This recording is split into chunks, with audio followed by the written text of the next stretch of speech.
एक बात बताइए, आप जो ये नई फैक्ट्री लगाना चाह रहे हैं, जो आप मशीन लगाना चाह रहे हैं, हाँ। उसका क्या कॉस्ट आएगा?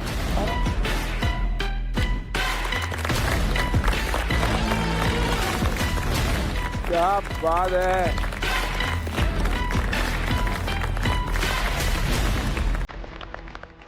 He's so cute here. काय आणलं तू? चिप्स. चिप्स आणलं? हो. थैंक यू भाई. अरे नहीं. Thank you very much.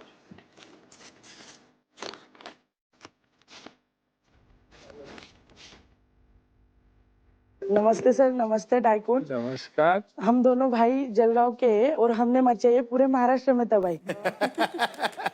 दो भाई दोनों तबाही. हेलो टाइकॉन्स, मेरा नाम है साई शिंपी. मैं सिर्फ 13 साल का. और मेरा नाम है दुर्गेश शिंपी. मैं 18 साल का हूँ. हम दोनों भाई जलगांव जिले के एरंडोल गांव में रहते. पर मेरे अंदर बचपन से बिजनेस का कीड़ा था, इसीलिए मैं नासिक में जाके होलसेलर्स से छोटी छोटी जो प्रोडक्ट्स होते हैं वो उठा के मतलब ऐसा चल के बेचता था बैग में लेके. इसलिए मुझे आइडिया है कि फिनाइल हम पैक करके, क्योंकि हर घर में फिनाइल्स लगते हैं, शैम्पू साबुन लगते हैं, तो इसलिए मैं उसको छोटी छोटी बॉटल्स में पैक करके घर घर जाके बेचता था. तब एक पाउडर आती थी जो सिर्फ पानी में डालने के बाद वो पूरा फिनाइल बन जाता था. और ऐसे ही बेचते बेचते मुझे रियलाइज हुआ कि मैं जलगांव का हूँ यार, मुझे खुद का एक ब्रांड बनाना है, पर क्या बनाऊँ.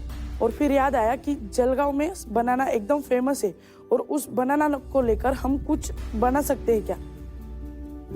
फिर हमने डिसाइड किया कि बनाना चिप्स ब्रांड बनाए. बनाना चिप्स तो बहुत सारे लोग बनाते, बट उसमें सिर्फ 2 फ्लेवर्स बनाते, सॉल्टेड और मसाला. इसी मार्केट रिसर्च करके और इसी गैप को हमने फिलअप करके बनाए MH19 चिप्स वाला से 15 से भी ज़्यादा फ्लेवर्स.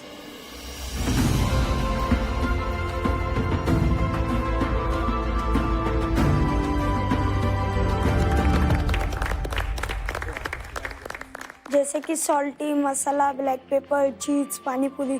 इससे भी ज़्यादा फ्लेवर्स, मतलब 15 फ्लेवर्स. और इसी 15 फ्लेवर्स को हमने प्रीमियम पैकेजिंग के साथ मार्केट में लॉन्च किया. और उसके बाद हमने वेबसाइट बनाई, वेबसाइट से सेल आउट किया, शॉप से सेल आउट किया, और हमारा होलसेल में भी सप्लाई करते हैं. और यह जो पूरा काम है पैकेजिंग ब्रांडिंग का, वो हम हमारे घर से कर रहे हैं. और आज अगर मुझे यहाँ से फंडिंग मिलती है तो मैं मेरा खुद का एक मैन्युफैक्चरिंग यूनिट डालना चाहता हूँ, जिसमें बहुत सी मशीनरीज और एक बड़ी टीम होगी, और जिसके ज़रिए से मैं मेरा एक रेट कम कर सकता हूँ, सप्लाई बढ़ा सकता हूँ और क्वालिटी बेटर दे सकता हूँ. तो टाइकून्स, क्या आप इंटरेस्टेड है कि बनाना चिप्स एम्पायर खड़ा करने के लिए हमारे साथ? हमारे आज के 1 CR पे 18% इक्विटी.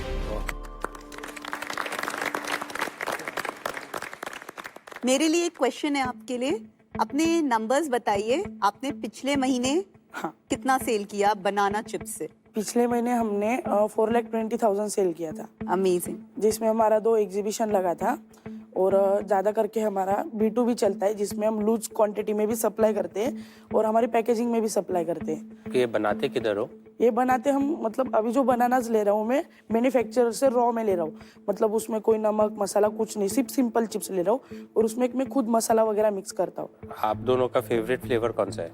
हमारा चीज और पानी पूरी. चीज और पानी पूरी तो मिला है मुझे. Wow, yeah, it's crispy also. वो जो बियॉन्ड स्नैक वाले हैं, हाँ. उनके पास भी 6-7 फ्लेवर्स तो उनके पास भी हैं. नहीं, उनके पास 4 फ्लेवर है, ब्लैक पेपर, पेरी पेरी, मसाला और सॉल्टेड. कितना मुश्किल है इतने सारे डिफरेंट फ्लेवर्स बनाना. उसके अंदर क्या R&D जाती है, वो आप R&D कैसे करते हैं और कहाँ करते हैं? फ्लेवर्स जो रहते हैं हम रेडीमेड लेते हैं अभी तो फिलहाल. पहले हमने 4 ही फ्लेवर बनाए थे same, peri peri, black pepper, क्योंकि जो 4 फ्लेवर्स होते हैं वो आसानी से मिल जाते हैं महाराष्ट्र के अंदर. फिर हमने बाकी के चिप्स खाए, क्रीमी ओनियन खाया, चीज़ खाया था. तब हमने बोला कि ये मसाला कहाँ से लाते हो, ये हम चिप्स में बना सकते हैं क्या? तो बोले हम इधर इधर से लाते हैं, बट उनका रेट एकदम हाई था. तो मैंने डायरेक्ट बड़े जो सप्लाई करते तो उनसे कांटेक्ट करने का मतलब नंबर निकाला इंटरनेट के थ्रू. और आपको उनको मैंने पूछा कि आपके पास कौन से फ्लेवर्स है, तो उन्होंने मुझे 30 फ्लेवर्स की लिस्ट बताई थी जो आप चिप्स में मिक्स कर सकते हो. तो हमने 15 फ्लेवर्स सिलेक्ट किए और उनसे मसाला मंगवा के हमने घर पे ट्राई किया कि खाने को कैसे लगता है. फ्रेंड्स को दिया, फैमिली को दिया, सबको पूछा कि कैसा है, चल सकता है क्या. इसकी प्राइस क्या होगी इस बाकी कॉम्पिटिटर्स के मुकाबले? अभी इसकी हम 70 रुपीज में बेचते हैं। और बाकी के जो कॉम्पिटिटर्स हैं इसमें वो तकरीबन किस प्राइस पे बेचते हैं? जो भी बियॉन्ड स्नैक्स की बात चल रही थी वो 150 ग्राम 100 रुपीज का बेचते हैं। और इस पे आपका ग्रोस मार्जिन कितना है? ग्रॉस मार्जिन इस पे रहता है, अभी 46 का आता है, 37 रुपीज ग्रॉस मार्जिन, 27 रुपीज। 70 पे तो 50% के आसपास। यस। अभी आप कस्टमर को बेचना चाहते हो, लेकिन आप बिजनेसेस को भी बेच रहे हो क्या? हाँ, बिजनेसेस को भी बेच रहे हैं जो उनकी प्राइवेट लेबलिंग करना चाहते हैं। Private labelling. हाँ, वो तो जो 4.5 लाख रुपए की सेल है, हाँ, उसमें से प्राइवेट लेबलिंग कितनी है और कस्टमर को कितना बेच रहे हो? कस्टमर को हम 40% बेचते हैं और प्राइवेट लेबलिंग 60%। और उनके मार्जिन क्या क्या हैं? जो हमारा जो प्राइवेट है वो हम मार्केट में 50 to 55 तक बेचते हैं होलसेल बल्क क्वांटिटी में, और कस्टमर को हम 70 to 80 रुपीज में बेचते हैं। आपने अपने कॉम्पिटिटर की मैपिंग अच्छी करी हुई है। यस। कॉम्पिटिटर के फ्लेवर्स क्या है, प्राइस पॉइंट्स क्या है, जानकारी। तो दुर्गेश एक बात बताइए, आप जो ये नई फैक्ट्री लगाना चाह रहे हैं, जो आप मशीन लगाना चाह रहे हैं, हाँ, उसका क्या कॉस्ट आएगा? अराउंड 30 लाख to 35 लाख जा रही है। जगह और फैक्ट्री अलग? हाँ, जगह, फैक्ट्री और उसमें और उसकी maintenance। कैपेसिटी क्या होगी? मतलब वो कितने चिप्स एक महीने में बना सकते 500 से 700 kg पर डे चिप्स वो बना सकती है कैपेसिटी। और आप वो बेच पाओगे? आप कॉन्फिडेंट हो? Yes ma'am. अभी आप जितना बना रहे हो उतना सारा बेच पा रहे हो? पूरा बेच देता हूँ। एक महीने में कितने किलो चिप्स बेच लेते हैं अभी? 1.5 से 2 टन चिप्स बेच लेते हैं एक महीने में? यस, लूज वाह। क्वांटिटी में। अगर ये फंडिंग मिल जाती है तो आप एक महीने में कितना बनाने की इच्छा रखते हैं? हर मंथ 5 से 10 टन का सेल्स हो, इसी टारगेट पे हम काम करेंगे। और ये जब 1 से 2 टन बना लेते हैं तो घर में कितना बचता है प्रॉफिट? प्रॉफिट अभी तो देखो मार्केट में मैं अगर उस मैन्युफैक्चर से ले रहा हूँ तो मुझे 160 रुपए पर केजी रेट दे रहा है। अगर मैं किसी को उस रेट में, उससे ज़्यादा रेट में दूँ तो वो डायरेक्टली मैन्युफैक्चरिंग से ले लेगा। तो इसमें मैं अभी सिर्फ 10 रुपए कमा रहा हूँ पर केजी के हिसाब से। अगर मेरा खुद का मैन्युफैक्चरिंग यूनिट हो जाए तो मेरी कॉस्ट 90 से 110 आएगी। अगर आपकी कंपनी में इन्वेस्ट करते हैं और कल आप कॉलेज चले जाओ तो कंपनी कौन चलाएगा?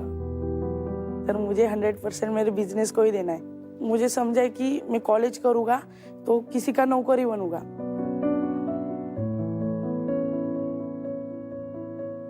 मुझे सैलरी कितनी भी हो बट मैं किसी का नौकरी बनूंगा। दोनों ही चीज करना चाहिए। हाँ, नहीं मैं अभी 12th भी कर रहा हूँ साथ। एजुकेशन भी इम्पोर्टेंट रहता है। यस। अच्छा बेटा, एक बात बता, तू इतने छोटे उम्र में तूने ये कैसे चालू किया?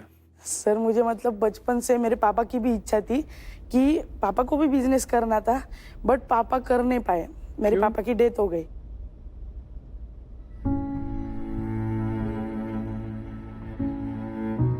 और फिर पापा को मुझे बिजनेसमैन बनाना था तो मेरे मन में फिट हो गया था कि मुझे बिजनेस ही करना है आगे चल के।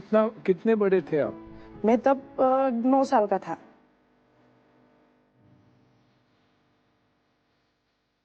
मी त्याची आजी आहे, माझे नातू आहे. वडील नसल्यामुळे घरची परिस्थिती त्याच्याकडनं पावले गेली नाही.